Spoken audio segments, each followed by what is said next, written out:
이제 여기 있는 게 저희가 했던 기본적인 가정이었고 조건이었고, 여기에 맞춰서 이제 컨셉이나 목적을 설정하겠죠. 나는 어떻게 해야겠다를 설정했을 건데, 저는 그냥 일반적으로 많이 하는 미용 공간이 일단 좀 커야 되니까, 미용 공간이 여기가 좀 규모 면에서는 좀 커야 될 것 같아서 여기 공간을 조금 크게, 가장 크게 만들 거고요. 그 다음에 이제 그 카운터 부분이 그래도 들어와서 보고 확인하고 뭐 계산하고 하는 데니까 이미지상 좀 좋아야 될 것 같아서 여기는 좀 컨셉이 들어가든지 하는 게, 컨셉 플러스 기능 이렇게 들어갈 수 있게 생각을 하고 있고요. 대기 공간도 그래도 좀 20, 30대가 온다고 하니까 컨셉 플러스 기능 대신에 이제 이게 20에서 30대니까 거기에 맞도록 연령대에 맞도록, 또는 트렌드를 좀 따라갈 수 있도록, 또는 휴게하는 방식 같은 거, 이런 것들을 고려해서 좀 여유있게 잡고 싶어요. 그리고 나머지 샴푸실은 최소한으로 놓을 겁니다. 왜냐면 여기가 일단 두 개를 합친다고 해도, 합쳐서 연결한다고 쳐도 면적을 많이 차지할 거거든요. 그리고 미용 공간 같은 경우는 적어도 직원이 쉴 수 있는 공간까지 한다는 얘기는 직원도 있다는 얘기인데, 그렇게 생각해 보면은 미용 공간이 의자 3개, 의자 2개 이렇게는 좀 그래. 동네 미용실 아니고 최소 3개 이상일 것 같다는 생각 들거든요. 그렇게 생각해 보면 얘도 규모가 커질 거예요. 그럼 나머지는 크게 하고 싶어도 크게 못하죠. 그래서 죄송합니다만 직원 휴게실은 최소로 할 거고요. 최소 기능으로 잡을 겁니다. 샴푸실 같은 경우도 최소 기능. 그리고 기다렸다가 감을 수 있는 곳이잖아요. 끝나자마자 바로 해야 되는 게 아니고 머리 한번 감고 나오는 시간을 생각해 보면 사실상 5분 내외거든요. 그렇게 생각해 보면 미용하는 시간이 짧으면 30분, 길면 몇 시간 이렇게 되잖아요. 그러니까 기다리는 분이 있다라고 해도 이 샴푸 하는 공간이 이렇게 2개 놔두면 좋겠지만 하나여도 사실 될 것 같다는 생각이 들거든요. 엄청난 규모가 아니잖아요. 직원이 5명입니다 이러면 얘기가 달라지겠지만, 여기는 제가 생각하기에 직원 1분 정도가 적당할 것 같아요. 그렇게 큰 규모가 아니기 때문에 5명이 일한다? 제 생각엔 5명이 일하기엔 좀 작은 공간이에요. 그래서 저는 직원은 최소 1분, 많으면 2분이라고 가정하고, 여기는 최소로 잡을 거고, 미용 공간도 규모, 샴푸실 최소 기능, 최소 규모로 잡을 생각입니다. 물론 세부적인 컨셉 같은 경우는 각자 정하셨죠. 목표를 정하셨기 때문에. 이렇게 해서 놓고 보면은 제가 하고자 하는 설계에서 핵심적인 부분, 주요 목표 같은 걸 좀 뽑아보면 일단은 여긴 거죠. 여기 부분. 그래서 이쪽 공간에 컨셉도 주고 20, 30대가 쓸 수 있는 트렌디한 휴게 공간, 휴게 방식을 가지고 있고, 그럴싸한 모양을 띠고 있고, 안쪽에서는 제 역할이나 기능을 할 수 있는, 목적을 달성할 수 있는 정도의 공간을 가진 정도를, 여긴 일반적인 저희가 알고 있는 일반적인 미용실 이런 형태로 할 겁니다. 그래서 그 정도가 저의 설계 목표가 돼요.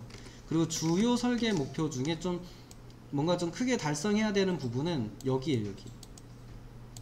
그러니까 카운터와 대기 공간에 좀 무게를 두고, 그 다음에 나머지 공간은 일반적인 무난한 정도로 잡을 생각입니다. 그래서 이제 나머지 공간, 만약에 카운터와 대기 공간을 설계하다 보면은 나머지가 좀 애매해질 수 있거든요. 최소 기능을 할 수 있으면 넘어갈 겁니다. 그 얘기입니다. 그 중에서도 미용 공간은 제 기능을 해야 되는 주된 공간이기 때문에 어느 정도 얘도 좀 신경을 쓰면서, 이거는 기능이나 목적 같은 거가 방해될 정도면 안 되기 때문에 얘가 이제 중간쯤 신경 쓰면서 설계할 거. 이거하고 이거는 방해가 된다 그러면 제한을 할 수도 있을 것 같아요. 직원 휴게 공간 없앱시다. 또 가능할 것 같아요. 어차피 쉬는 시간이라고 해봐야 뭐 사람이 없는 데일 거니까 겸용으로 해서 좀 쓸 수 있게 하든지, 아니면 이쪽에서 잠깐 앉아서 쉴 수 있게 한다든지, 겸용으로 할 수 있도록 돌리는 거로 실제라면 좀 제한을 해본다든지, 이런 것도 고민해 볼 것 같아요. 왜냐면 얘네들을 어쩔 수 없이 넣다 보면 나머지가 줄어들 건데, 그러면 제가 설계 목표로 잡았던 거를 달성하지 못할 확률이 커지잖아요. 그런 경우라면 이런 거는 최소로 하되 겸용으로 쓴다든지 하는 방식도 고려해 볼 것 같다, 이런 겁니다. 이 목표를 설정하고 거기서 흔들리시면 안 돼요. 그게 바뀌면 설계 다시 하셔야 돼요. 이게 이제 그 설계할 때 가장 중요해요. 근데 만약에 미용 공간 하다 보니까 이거 좀 여기를 좀 잘해서 하면 좋겠네 라는 생각이 든다면 포기하시고 이 안으로 그냥 가셔야 돼요. 그리고 대신에 다시 한번 하시는 게 좋습니다. 다시 한번 하시면 되죠. 미용 공간을 특색화 있게 잡은 걸 가지고 다시 한번 설계를 한다. 끝나고 나면 다시 한번 하면 더 빠를 거거든요. 그리고 기본안은 마련돼 있을 거니까 걔네들 재활용하는 거라서 훨씬 빠를 거예요. 그래서 저는 플러스 알파로 다시 한번 1안, 2안 이렇게 만드는 거를 추천드립니다. 하다가 바꾸시면 좋을 건 없습니다. 그래서 초기에 얘네를 잘 잡으셔야 돼요. 그리고 쟤네들을 잡았으면 무조건 걔네들이 달성될 수 있게 하시면 훌륭하게 나올 겁니다. 달성되게 할 수 있는 아이디어를 내거나 발전시키거나 찾지 않았기 때문에 좋게 완성이 안 되는 거예요. 그거는 그냥 어찌 생각해보면 내 탓이라고 보시면 돼요. 이 설계가 만족스럽지 않다 설계하다가 그거 내 탓이에요. 그 설계를 잡은 게 잘못된 게 아니고 내가 아직 부족해서 걔를 돋보이게 못 만드는 것 뿐이니까 할 수 있는 방식으로 찾아가는 것도 요령이겠지만 연습이니까 너무 이렇게 막 바꾸시면 못 끝납니다. 참고하시고요. 이제 방법은 되게 여러 가지가 있어요. 그래서 그 방법을 여러 가지를 다 제안 드리기는 어렵고 중간중간에 하면서 단계별로 할 수 있는 부분을 좀 나눠서 설명드릴게요. 이제 먼저 제안 드리고 싶은 방법은 첫 번째로는 면적이 나올 수 있는 규모를 좀 쪼개보는 작업을 하는 게 좋아요. 예를 들면 저희가 하는 설계하려는 공간이 9500에 9.5m에 6.5m 짜리 공간인데 이 면적을 나누기 5를 해야 되잖아요.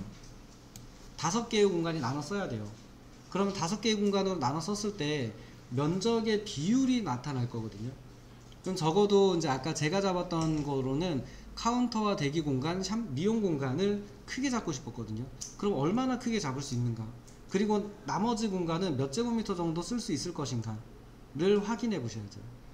그래서 이제 얘네를 먼저 가늠해 보기 위해서 계산기를 쓰셔도 되고 엑셀을 쓰셔도 되고 뭐 손으로 해보셔도 상관은 없습니다만 레빗에서 어차피 나중에 저런 공간을 할 때 저희가 룸을 배치할 거잖아요. 룸을 배치할 거니까 룸을 가지고 해보겠습니다. 룸 기억나실지 모르겠네요. 룸이라고 하는 걸 집어넣어서 실명도 쓰고 실의 면적도 뽑아내고 이렇게 한번 해봤었는데 뷰 메뉴에 가서 일람표에 가서 수량 일람표 하겠습니다. 수량 일람표